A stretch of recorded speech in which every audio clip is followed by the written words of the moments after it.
F-35 விமானங்களை European யூனியனில் இருக்க நாடுகளுக்கும் நாட்டோ நாடுகளுக்கும் எந்த அளவுக்கு அமெரிக்கா ரொம்பவே அதிகமாக ஏற்றுமதி பண்ணிட்டு இருக்காங்கன்னு சொல்லிட்டு நம்ம வீடியோஸை ரெகுலராக பார்க்குற எல்லாருக்குமே தெரிஞ்சிருக்கும். இந்த நிலைமையில தான் பிரான்ஸ் கவர்மெண்ட்டும் பிரான்ஸில் இருக்க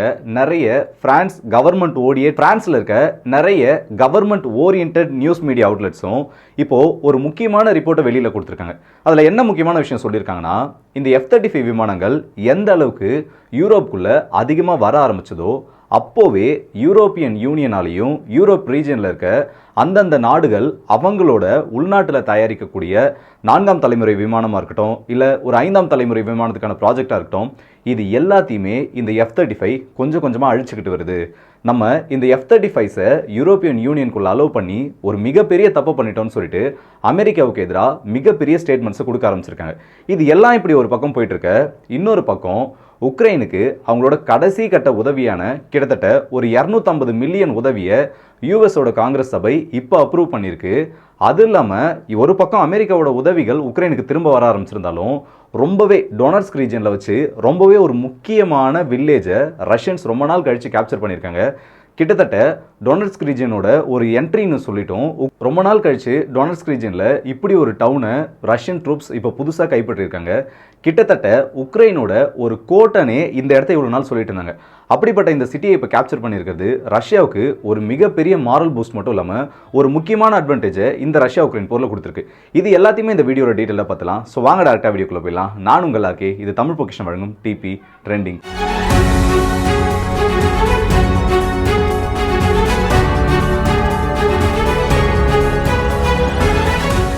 யூரோப்பியன் யூனியனில் பல நாடுகள் இருந்தாலும் இப்போ வரைக்கும் கிட்டத்தட்ட 13 நாடுகள் இந்த F-35 ஆப்ரேட் பண்ணுறாங்க. நிறைய நாடுகள் F-35 இன்னமும் வாங்கணும்னு சொல்லிட்டு ஒரு முடிவில் இருக்காங்க. இந்த நிலைமையில தான் கடந்த சில தினங்களுக்கு முன்னாடி போர்ச்சுகல் சார்பில் இருந்து ஒரு மிகப்பெரிய அனௌன்ஸ்மெண்ட் கொடுக்குறாங்க. எங்கள் கிட்ட இருக்க F-16 எல்லாத்தையுமே நாங்கள் ரீப்ளேஸ்மெண்ட்டாக F-35 வச்சு ரீப்ளேஸ் பண்ண போகிறோம். F-16 எல்லாமே எங்கள் கிட்ட இருந்தாலும் அதை அப்கிரேட் பண்ணுறதுக்கு நிறைய காஸ்டஸ் ஆகிட்டு இருக்கு. இப்போது இந்த பழசான எல்லா ஏர்கிராஃப்டையும் தூக்கி ஓரம் வச்சுட்டு நாங்கள் புதுசாக இந்த 4th ஜென்ரேஷன் ஏர்கிராஃப்டை ரீப்ளேஸ் பண்ணுறதுக்கு 5th ஜென் ஏர்கிராஃப்டான F-35 லைட்னிங்கை வாங்க போகிறோன்னு சொல்லிட்டு ஒரு மிகப்பெரிய அறிவிப்பை கொடுக்குறாங்க. இப்போது இந்த அறிவிப்பானது சாதாரணமாக தெரிஞ்சாலும் இதுக்கு பிரான்ஸ் சார்பில் இருந்து ஒரு மிகப்பெரிய எச்சரிக்கையை கொடுக்க ஆரம்பிச்சிருக்காங்க. நீங்கள் எல்லா நாடுகளுமே இந்த F-35 வாங்குறது சரி, இந்த F-35 ப்ரோக்ராம் என்ன தான் அந்த அளவுக்கு எஃபிஷியண்ட்டாக உங்களுக்கு தெரிஞ்சாலும் இந்த F-35 உங்களோட ஆர்மி பவரையும் உங்களோட ஏர்ஃபோர்ஸோட பவரையும் இன்க்ரீஸ் பண்ணணும்னு நினச்சாலும் ஒரு விஷயத்தை நல்லா மனசில் வச்சுக்கோங்க. இந்த F-35 உள்ளே வர வர நம்மளோட விமானங்களோட உற்பத்தி திறனும் சரி, நம்மளோட விமானங்களை மற்றவங்க வாங்குற தன்மையும் சரி, எல்லாமே குறைஞ்சிக்கிட்டு வருது. இதுக்கு உதாரணமாக அவங்க என்ன சொல்கிறாங்கன்னா, 2021 சுவிட்சர்லாந்து கிட்டத்தட்ட பிரான்ஸ் கிட்ட இருந்து 20க்கும் எண்ணிக்கையில் அதிகமான ரஃபேல் ஃபைட்டர் ஜெட் விமானங்களை வாங்க வேண்டியது இருந்துச்சு. ஆனால் திடீர்னு எங்களுக்கு இந்த ஃபைட்டர் ஜெட்ஸ் வேணாம், நாங்கள் ஒரு 5th ஜென் ஏர்கிராஃப்டை டெவலப் பண்ணுறதோ இல்லை புதுசாக நாங்கள் வாங்குறதோன்னு சொல்லிட்டு இன்டெரக்டாக F-35 வாங்க போகிறோன்னு இந்த சுவிட்சர்லாந்து அப்படியே இந்த டீலை விட்டு பேக்கப் அடிக்கிறாங்க. அடுத்ததா ஃபின்லாந்து, இவங்களும் யூரோ ஃபைட்டர் டைஃபூனை வாங்குறதா ஒரு டீல் ஆனது சைன் ஆக வேண்டிய டைம்ல கடைசி டைம்ல எல்லாமே ஃபைனலைஸ் ஆயிட்டு இந்த டீல் ஆனது கிட்டத்தட்ட கன்ஃபர்மேஷன் ஸ்டேஜுக்கு வரப்போ அவங்களும் இந்த ப்ரோக்ராம் வேணாம், நாங்களும் ஒரு 5th ஜென் ஏர்கிராஃப்ட் அக்வயர் பண்ண போறோம்னு சொல்லிட்டு அவங்களுமே பேக் அடிச்சிடறாங்க. இந்த 2 இன்சிடென்ட்ஸை மேற்கோள் காட்டி இந்த F-35 எல்லா நாடுகளும் விரும்பி வாங்குறது இல்ல அமெரிக்கா அந்த நாடுகளுக்கு விற்பனை பண்றோம்னு முயற்சிக்கிறது நம்மளோட ஏவியேஷன் இண்டஸ்ட்ரியை ரொம்பவே பாதிச்சிட்டு இருக்குன்னு சொல்லிட்டு, சரி இந்த அளவுக்கு யோசிக்கிற இவங்க முன்னாடியே ஒரு 5th ஜென் ஏர்கிராஃப்டை உருவாக்கி இருக்கலாமே, அப்படி ஏன் இன்னும் இந்த யூரோப்பியன் யூனியனில் இருக்க எந்த நாடாலையும் சக்ஸஸ்ஃபுல்லாக ஒரு 5th ஜென் ஏர்கிராஃப்டை உருவாக்க முடியலன்னு கேட்டிங்கன்னா, இதுக்கு பல வருடங்கள் பல டிகேட்ஸ் முன்னாடி போகணும்னு சொல்லலாம். ஏன்னா 1980களில் யூரோ ஃபைட்டர் டைஃபூன் இந்த UK பிரான்ஸ் எல்லாம் சேர்ந்து தயாரிக்கிற இந்த விமானத்துக்கான பிளான் ரெடி ஆகிறப்போ இவங்க வெறும் 4th ஜென்ல மட்டும் தான் கான்சென்ட்ரேட் பண்ணியிருந்தாங்க. ஆனால் திடீர்னு அந்த விமானத்தோட செயல்பாடுகளில் விருப்பம் இல்லாமல், அது மட்டும் இல்லாமல் என்னைக்கா இருந்தாலும் யூரோப்பியன் யூனியன்லேயே ஒரு பிரச்சனை வரும் தெரிஞ்சுக்கிட்ட பிரான்ஸ் இந்த 3 நாடுகள் 4 நாடுகள் சேர்ந்து உருவாக்குற விமானம் எல்லாம் நமக்கு தேவைப்படாது, நம்மளே நமக்கு தேவையான ஒரு விமானத்தை உருவாக்கிக்கணும்னு சொல்லிட்டு அந்த ப்ரோக்ராமை விட்டு வெளியில் வந்து அவங்களுக்கான 4th ஜென்ரேஷன் ஃபைட்டர் ஜெட்டான ரஃபேல் உருவாக்க ஆரம்பிக்கிறாங்க. ஆனால் அதே டைமில் அமெரிக்கா ரொம்பவே மோஸ்ட் அட்வான்ஸ்டாக சொல்லக்கூடிய F-22 ராப்டர் வகை விமானங்களை உருவாக்க ஆரம்பிக்கிறாங்க. இந்த இடத்துல விழுந்த இந்த டெக்னிக்கல் லேக் இன்னைய வரைக்கும் அப்படியே கண்டினியூ ஆகிட்டே சொல்கிறான்.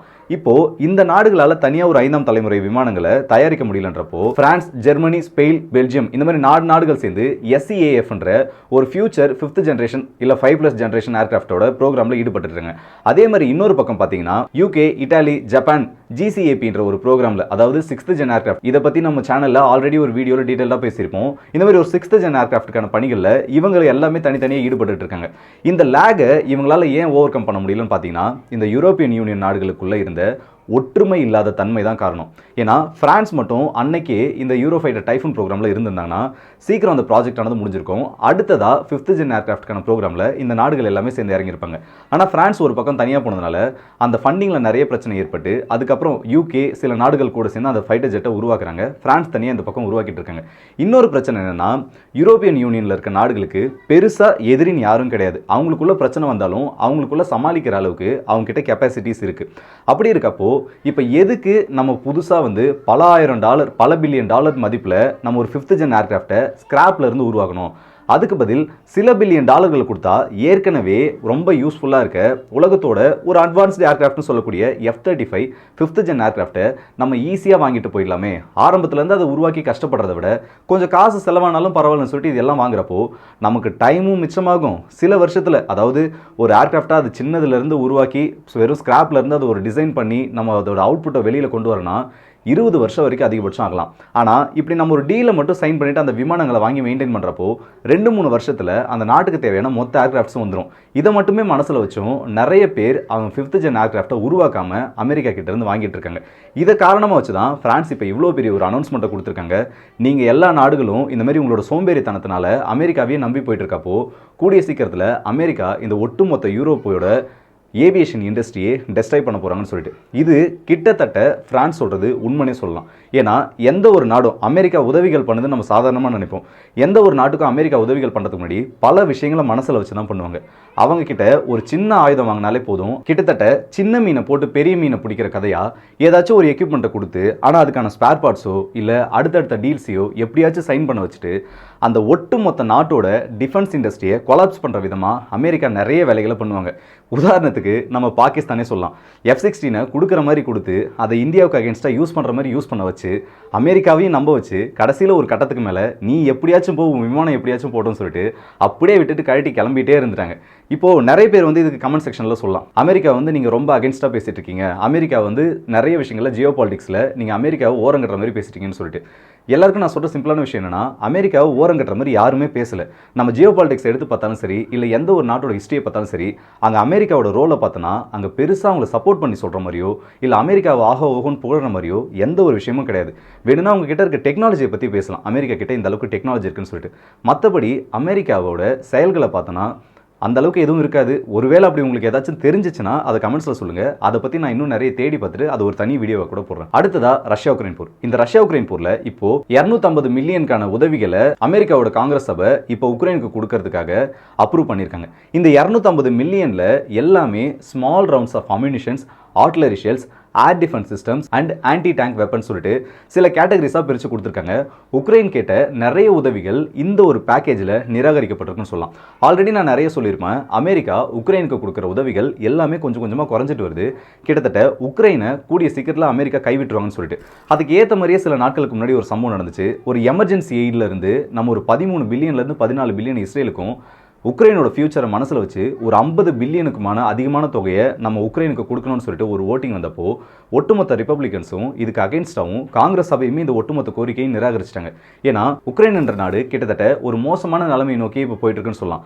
அவங்க நாட்டில் அந்த ஆல்ரெடி சர்வீஸில் இந்த பீப்புள்ஸ் இருப்பாங்கல்ல, கவர்மெண்ட் சர்வீஸில், அவங்களுக்கு கொடுக்கறதுக்கு அந்த பென்ஷன் கொடுக்கறதுக்கு கூட உக்ரைன் கிட்டே இப்போ அமௌண்ட் கிடையாது. அதுக்குமே இந்த வெஸ்டர்ன் கண்ட்ரிஸை எதிர்பார்க்க ஆரம்பிச்சிட்டாங்க. இப்படி ஒரு நிலைமையை எந்த ஒரு நாடும் அவ்வளோ சீக்கிரத்தில் வரவிட மாட்டாங்க. என்னதான் போர் நடந்திருந்தாலும், என்னதான் வெளிநாடுகள்லேருந்து உதவி வந்திருந்தாலும் முதல்ல அவங்க நாட்டுக்கு தேவையானதை பார்த்துட்டு தான் அதுக்கப்புறம் அந்த போருக்கு தேவையான ஸ்பெண்டிங்ஸை பண்ண ஆரம்பிப்பாங்க. ஆனால் இந்த இடத்துல உக்ரைன் ஒட்டு மொத்தமாக சொதப்பிட்டாங்க. ரஷ்யா கிட்ட ஜெயிக்கணுன்றதை மட்டுமே மனசில் வச்சு உக்ரைன் ஒட்டுமொத்தமாக அவங்க மக்களை தோக்கடிச்சிட்டாங்கன்னே சொல்லலாம். ஏன்னா உங்களை நம்பி தான் அவங்க இத்தனை வருஷம் சர்வீஸில் இருந்தாங்க. நம்ம கவர்மெண்ட் ஜாபில் இருக்கோம், நமக்கு கண்டிப்பாக கவர்மெண்ட்டு நம்ம வேலையை விட்டு நின்னா கூட ஹெல்ப் பண்ணணும்னு சொல்லிட்டு உங்களுக்கான சர்வீஸ் அவங்க கொடுத்துருக்காங்க. இப்போ அவங்களுக்கு கொடுக்கறது கூட பென்ஷன் அமௌண்ட் இல்லை, அவங்களுக்கு கொடுக்கறது கூட எந்த விதமான உதவிகளையும் உங்களால் பண்ண முடியாதுன்றப்போ நீங்கள் இந்த போரில் ஜெயிச்சு மட்டும் அவங்களுக்கு என்ன ஃப்ரீடம் கொடுக்க போறீங்க? இப்போ இந்த போரில் ஒருவேளை நீங்கள் ஜெயிச்சிட்டாலும் அமெரிக்காக்காரன் உங்களை சும்மா விடுவான்னு நீங்கள் நினைக்கிறீங்களா? நீங்கள் கட்ட வேண்டிய கடன் எல்லாத்துக்கும் வட்டியும் முதலுமா கண்டிப்பாக வாங்கியே தருவான். இதே மாதிரி தான் ஜெர்மனி கிட்டத்தட்ட 2019 வரைக்கும் உலகப்போர் 2ல் ஏற்பட்ட நஷ்டங்கள், ஜெர்மனியால் நாங்கள் இவ்வளோ செலவு பண்ணியிருக்கோம், ஜெர்மனியால் எங்களுக்கு இவ்வளோ பிரச்சனைகள் வந்திருக்குன்னு சொல்லிட்டு யூரோப்பியன் யூனியனுக்கும் அமெரிக்காவுக்கும் இந்த டாக்ஸையும் அந்த வேர்ல்டு வார் 2க்கான ஸ்பெண்டிங் மணியுமே கட்டிட்டு இருந்தாங்க. அதே மாதிரி ஒரு நிலைமை தான் உக்ரைனுக்கு கூடிய சீக்கிரத்தில் வரப்போது. நீங்கள் வேணால் பார்த்துக்கிட்டே இருங்க. அடுத்ததா ரஷ்யாவோட சார்பில் கொடுக்கப்பட்டிருக்க ஒரு முக்கியமான அனௌன்ஸ்மெண்ட். இந்த டொனஸ்க் ரீஜனில் மரிங்காங்கிற முக்கியமான ஒரு டவுனை இப்போ ரஷ்யன் ட்ரூப்ஸ் கேப்சர் பண்ணியிருக்காங்க. இதை உக்ரைனோட சீஃப் ஆஃப் ஆர்ம்டு ஸ்டாஃப் வலுகுரி ஜலுகுனியும் கன்ஃபார்ம் பண்ணியிருக்காரு. ஆமாம், இப்படி ஒரு இடத்த ரஷ்யன்ஸ் கேப்சர் பண்ணியிருக்காங்கன்னு சொல்லிட்டு. ஆனால் அவர் இன்னும் என்ன சொல்லியிருக்காருன்னா, இந்த சிட்டியை கேப்சர் பண்ணது ரஷ்யன்ஸ்க்கு ஒரு அட்வான்டேஜ் கொடுத்தாலும் இப்போ அந்த சிட்டியில் ஒன்றுமே இல்லை. கிட்டத்தட்ட இந்த போர், இந்த Russia Ukraine special military operation 2022 ஆரம்பிக்கிறதுக்கு முன்னாடி 10,000க்கும் அதிகமான நபர்கள் அந்த சிட்டியில் வசிச்சுட்டு இருந்தாங்க. ஆனால் இப்போ நிலைமைக்கு வெறும் டபுள் டிஜிட்டில் மட்டும்தான் அந்த இடத்துல மக்கள் இருக்காங்க. அவங்க எல்லாருமே கூட கூடிய சீக்கிரத்தில் இப்போ அந்த இடத்த விட்டு காலி பண்ணுறவங்க. அந்த நகரத்தில் ஒன்றுமே இல்லை. ரஷ்யன்ஸ் அந்த அளவுக்கு அந்த நகரத்தை எவ்வளோ அழிக்க முடியுமோ அந்த அளவுக்கு அழித்து சின்ன பின்னமாக்கி வச்சிருக்காங்கன்னு சொல்லியிருக்காரு. அவரும் இன்னொரு விஷயத்தை என்ன கன்ஃபார்ம் பண்ணியிருக்காருன்னா, உக்ரைனோட ட்ரூப்ஸ் எல்லாருமே அந்த சிட்டியை வெக்கேட் பண்ணி வெளியில் வந்துட்டோம். ஆல்ரெடி அந்த சிட்டியோட முக்கியமான பகுதிகள் ரஷ்யாவோட கண்ட்ரோலில் சில நாட்களுக்கு முன்னாடி போச்சு. இதே நிலைமை போயிட்டு இருந்துச்சுன்னா கூடிய சீக்கிரத்தில் அந்த மொத்தத்தையும் சுற்றி வளைச்சிருவாங்க, எங்களுக்கான லாஸஸ் அதிகமாகும்னு சொல்லிட்டு நாங்கள் இப்போ இந்த சிட்டியை விட்டு வெளியில் வந்திருக்கோம்னு சொல்லியிருக்காரு. ரஷ்யா சார்பில் இதுக்கு என்ன சொல்லியிருக்காங்கன்னா, உக்ரைன் கூடிய சீக்கிரத்தில் ஒரு 5 லட்சம் சோல்ஜர்ஸ் வரைக்கும் அதிகபட்சமாக இந்த ஃப்ரண்ட் லைனை ஒட்டி கொண்டு வரலாம், ஒரு மாஸான மொபிலைசேஷனை உக்ரைன் பண்ணுறதுக்கான சான்சஸ் இருக்குன்னு சொல்லியிருக்காங்க. இதை பற்றி கொஞ்ச நாளைக்கு முன்னாடி உக்ரைன் சார்பிலே சொல்லியிருந்தாங்க, நாங்கள் எங்களோட ரெக்ரூட்மெண்ட்ஸ் அதிகமாக்கிட்டு இருக்கோம், எங்களோட சோல்ஜர்ஸோட எண்ணிக்கை அதிகமாக்கணும், வின்டர் முடிஞ்சதுக்கப்புறம் ரஷ்யாவுக்கு மிகப்பெரிய இழப்புகளை ஏற்படுத்துறதுக்கு நாங்கள் தயாராகிட்டு வரோன்னு சொல்லியிருந்தாங்க. இதுக்கு ரஷ்யன்ஸ் என்ன பதில் சொல்லியிருந்தாங்கன்னா, உக்ரைனோட மக்கள் நீங்கள் உக்ரைனோட ராணுவத்துக்குள்ளே சேர்றதுக்கு முன்னாடி ஒரு தடவைக்கு 100 தடவை யோசிச்சுக்கோங்க. ஏன்னா நீங்கள் உக்ரைனுக்காக சண்டை போடணும்னு ஃப்ரண்ட் லைனுக்கு வந்தாலும் உங்களுக்கு தேவையான சப்ளைஸை உக்ரைன் கொடுக்க மாட்டாங்க. நிறைய இடங்களில் நீங்களே பார்த்துருப்பீங்க, ரஷ்யா சார்பிலேருந்து நிறைய வீடியோஸை வெளியிட்டிருப்போம். உக்ரைனோட வீரர்கள் நிறைய இடத்துல சரண்டர் ஆகிறவங்க சொன்ன ஒரே வார்த்தை, உக்ரைனோட ஆர்மி நாங்கள் நினச்ச மாதிரி செயல்படல, எங்களுக்கு தேவையான எந்த உதவிகளுமே அவங்க செய்யலை, ஸோ இதில் சேர்றதுக்கு முன்னாடி நீங்கள் ஒரு தடவைக்கு பல தடவை யோசிச்சுக்கோங்கன்னு சொல்லிட்டு ரஷ்யாவுமே ஒரு எச்சரிக்கையை கொடுத்துருக்காங்க. ஸோ இந்த வீடியோவில் நம்ம பார்க்க வந்த அப்டேட்ஸ் இவ்வளோ தான். இந்த வீடியோ பற்றி உங்களோட கருத்துக்களை கமெண்ட் செக்ஷனில் சொல்லுங்கள். அதுலேயும் குறிப்பாக சொன்னால், ஃப்ரான்ஸ் இந்த F-35க்கு அகேன்ஸ்டாக பேசியிருக்கிறத நீங்கள் எப்படி பார்க்குறீங்க? ஒருவேளை அமெரிக்காவோட இன்ஃப்ளூன்ஸை ஃப்ரான்ஸால் பிரேக் பண்ண முடியும் நீங்கள் என்ன நினைக்கிறீங்கிறதையும் கமெண்ட் செக்ஷனில் சொல்லுங்கள். அடுத்ததாக உக்ரைனுக்கு போயிருக்க உதவிகள் பற்றியும், உக்ரைனுக்கு இதுக்கப்புறம் உதவிகள் போகுமா, இல்லை ரஷ்யா இன்னும் சிட்டிஸ் நிறைய கேப்சர் பண்ணுவாங்களா, நீங்கள் என்ன நினைக்கிறீங்கிறதையும் கமெண்ட் செக்ஷனில் சொல்லுங்கள். நல்லதை பகிர்ந்து நல்ல சமுதாயத்தை உருவாக்கும். ஸோ அடுத்த வீடியோவில் சந்திப்போம். அதுவரை உங்களிடமிருந்து விடைபெறுவது உங்கள் ஆர்கே.